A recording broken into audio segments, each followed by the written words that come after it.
Wis kita mulai ya. Assalamualaikum warahmatullahi wabarakatuh.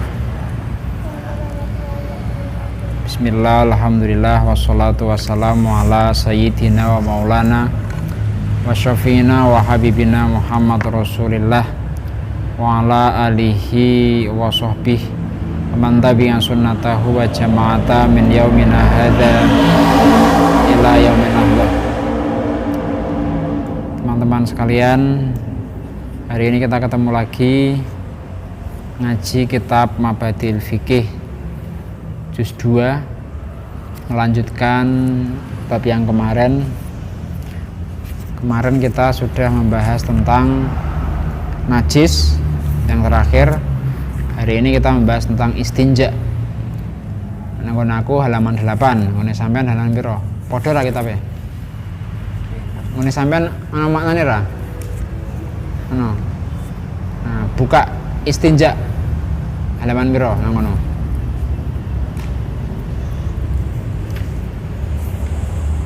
Kulese ya. Sebelum ngaji dimulai, mari kita kirim hadiah Fatihah kepada Syekh Umar Abdul Jabbar, pengarang kitab Mabadil Fikih. Semoga dengan hadiah Fatihah nanti membuat kita bisa dapat berkah dari pengarang kitab, berkah dari kitab ini. Semoga kita dapat ilmu yang bermanfaat fid dini wa dunya wal akhirah. Liridhoi ta'ala wali syafaati Rasulullah sallallahu alaihi wasallam, khususon agem Syekh Umar Abdul Jabbar, syu'ulillahi lahumul Fatihah. A'udzu billahi minasyaitonir rajim. Bismillahirrahmanirrahim. Alhamdulillahirabbil alamin, arrahmanir rahim, maliki yaumiddin. Iyyaka na'budu wa iyyaka nasta'in. Ihdinas shiratal mustaqim, shiratal ladzina an'amta 'alaihim ghairil maghdubi 'alaihim waladdallin. Amin. Ya, hari ini kita belajar tentang istinja. Istinja itu apa? Ngerti ra? Dereng kita bahas ya. Bismillahirrahmanirrahim. Al istinja'u utawi iki iku nerangake cewek. Istinja iki cewek. Setiap kita pasti cewek, orang mungkin ora cewek. Mergo setiap kita bendino iki mesti nguyuh. Ya kadang ana sing iseng bendino barang. Kadang ya ana sing ora. Ngisengmu udah bendino ora? Yang ngiseng bendino ora? Mboten. Mboten. Nah, ana sing ngiseng bendino, ana sing ora. Tapi nek nguyuh mesti bendino to. Nah, kalian juga harus tahu soal istinja, harus tahu soal cewek, karena bola-bali tak kandhani nek awak dhewe seko le cewek ora beres, salate ya mesti ora sah. Sampean nguyuh misalnya durung rampung terus teko yakin mantep cawik durung rampung padahal kathoke dinggo, pas dinggo isih apa metu uyuhe mbok sak tetes mbok rong tetes nang kathok. Tapi sampean teko nekat salat, teko nekat ngaji, kuwi bahaya. Utawa ngising lebar ngising cewek urung patek yakin resik ning teko resik paling nggih. Nah, ini bahaya. Nggih. Salate dadi ora sah dan ibadah-ibadah lainnya juga ora sah sing berhubungan dengan hadas kecil. Ma iku apa al istinja'u utawi istinja. Istinja iki apa to? Huwa utawi istinja iku ghuslus sabilaini, masuh dalan loro bil ma'i kelawan banyu. Li izalatil khariji, krana ngilangi perkara kang metu minhuma saking sabilaini. Sabilaini iki dalan loro mau. Dalan loro ini ndi? Dalan loro itu mana?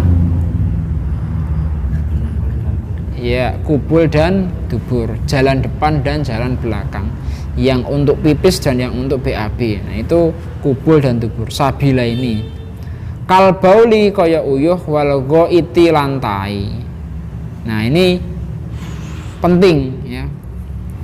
Kita kalau membahas ilmu tidak ada yang saru ya. kita bilang uyuh, bilang tai dan seterusnya, itu karena ada konteks ya. Ada konteksnya apa? Ada alur ceritane. Kenapa kita bilang tai, kenapa kita bilang uyuh? Nah, kita di sini berbicara tentang hukum, jadi ora saru. Nenek sampean ora apa-apa, moro-moro ngeloki kancane, "Oh, tai kuwi." Nah, itu tidak ada konteks ya. Nah, itu jelas dosa. Nah, seperti ini enggak, wong kita berbicara secara keilmuan. Nah, istinja ini intinya membersihkan sesuatu yang keluar dari dua jalan kita ini, melepas kotoran-kotoran yang menempel. Selanjutnya, hal ya juzu ana ta wenang apa al istinja'u cewek bil hajari kelawan nganggo watu. Boleh enggak? Pertanyaannya, boleh tidak kita cebok dengan menggunakan batu? Jawabannya ya juzu wenang. Wenang itu apa? Diperbolehkan.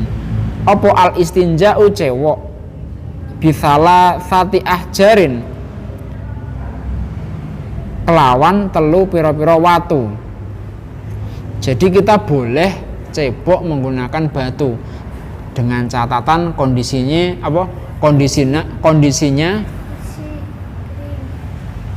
sampean susah cari air nggih. Nek sampean nang kene banyu gampang ya nggo banyu, aja kok njuk nggo watu, nggo tisu, tidak pas karena air melimpah di sini.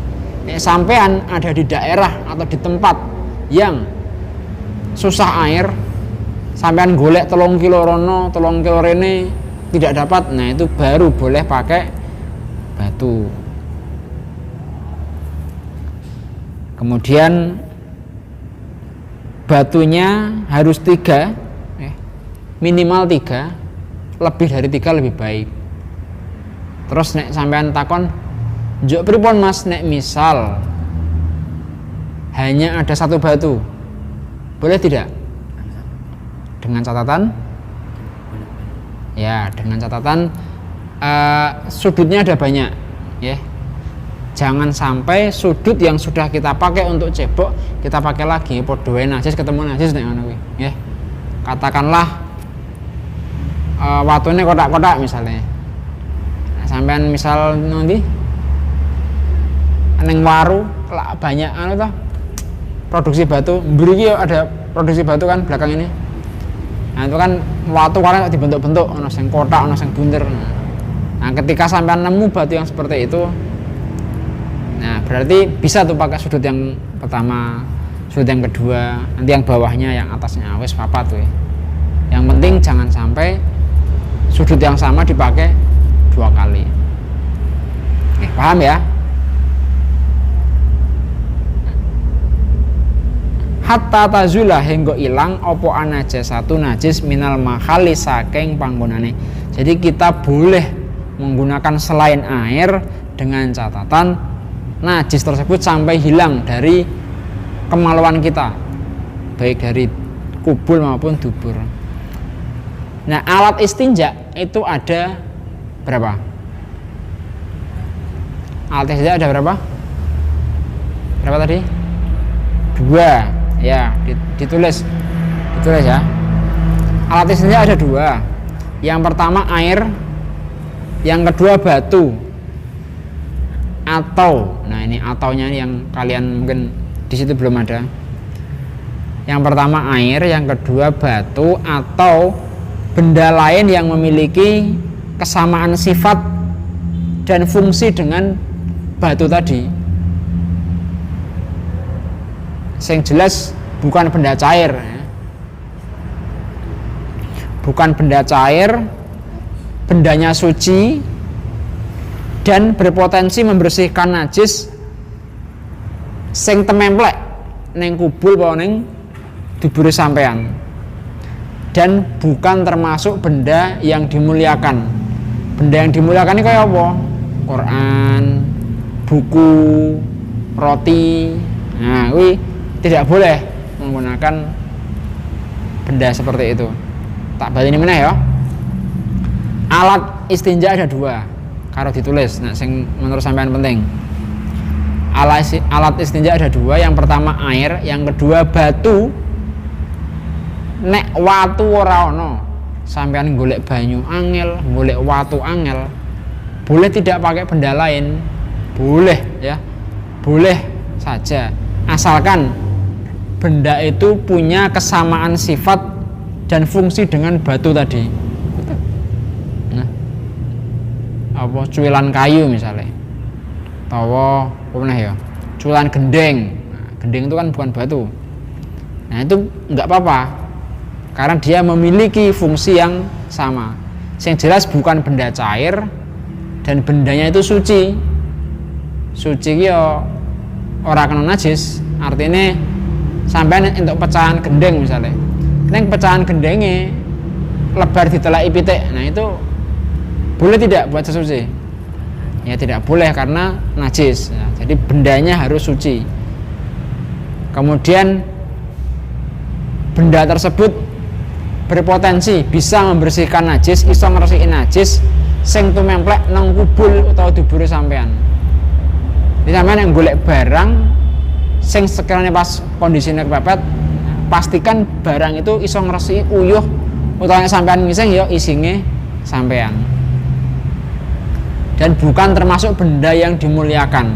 Benda yang dimuliakan ya kayak muka tak sebut ke, ono buku, HP, Quran, tas misalnya, atau laptop. Nah itu jangan pakai yang seperti itu ya, pakai yang tadi saya sampaikan, pecahan-pecahan gendeng, kerikil-kerikil. Nah itu boleh.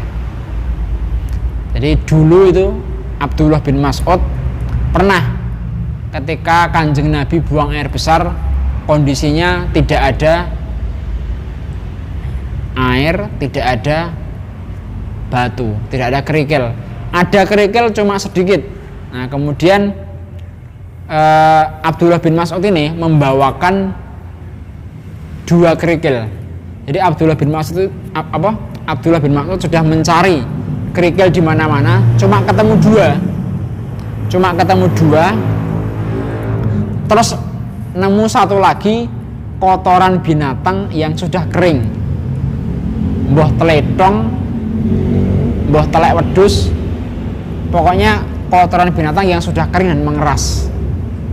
Yang dua tadi kerikil, yang satu apa? Kotoran binatang yang sudah mengeras. Ini boleh nggak buat bersuci? Kotoran binatang? Saya yakin dan jawab. Boleh tidak? Boleh nggak? Kamu? Hah? Boleh nggak? Jawabannya nggak boleh. Wong jenenge kotoran iki najis piye-piye. Arep atos, arep wis garing, jenenge kotoran tetap najis. Nah, ketika kondisi ini, ketika Abdullah bin Mas'ud ini mengambilkan dua kerikil untuk Kanjeng Nabi dan mau dijibokke apa jenenge kotoran binatang sing wis atos garing mau. Sing kotoran binatang sing wis atos mau karo Kanjeng Nabi dibuang. Artinya apa? Artinya barang najis tetap najis, tidak bisa dipakai untuk bersuci. Yang bisa dipakai ya dua kerikil tadi. Ya sudah. Akhirnya Kanjeng Nabi cebok pakai dua kerikil yang ada, atau kalau ada gantinya pakai pengganti yang lain yang satunya. Seperti yang tadi saya sampaikan, cuilan gendeng, tembok kerowak apa jenenge bentret. Nah kayak cuil, nah kayak jipuk ra apa, atau ono boto, batako, nah, pokoknya ya sejenisnya ya. Yang penting bukan benda cair. Sampai sini paham ya? Nah, ketika istinja itu ada tiga cara untuk membersihkannya. Untuk cewek itu ada tiga cara. Yang pertama dengan batu terlebih dahulu, baru kemudian pakai air. Jadi sampean golek watu, golek kerikil, kemudian pakai air. Itu yang pertama. Yang kedua menggunakan apa? Menggunakan air. Lalu yang ketiga menggunakan batu saja. Jadi nek yang pertama batu kemudian apa jenenge? Batu kemudian air ya. Yang pertama. Yang kedua air tok, yang ketiga batu tok. Menurut sampean apa sing ndi? Apa sing ndi? Ya, air. Ya sudah ada air ngapain pakai batu ya? Iya toh? Ayo, bener we. Sudah ada batu ya, sudah ada air ya nggo air saja. Ora perlu dhewe kok golek-golek kerikil, ngerepoti malah. Nambah-nambahi gawean. Ya, sampai sini paham ya?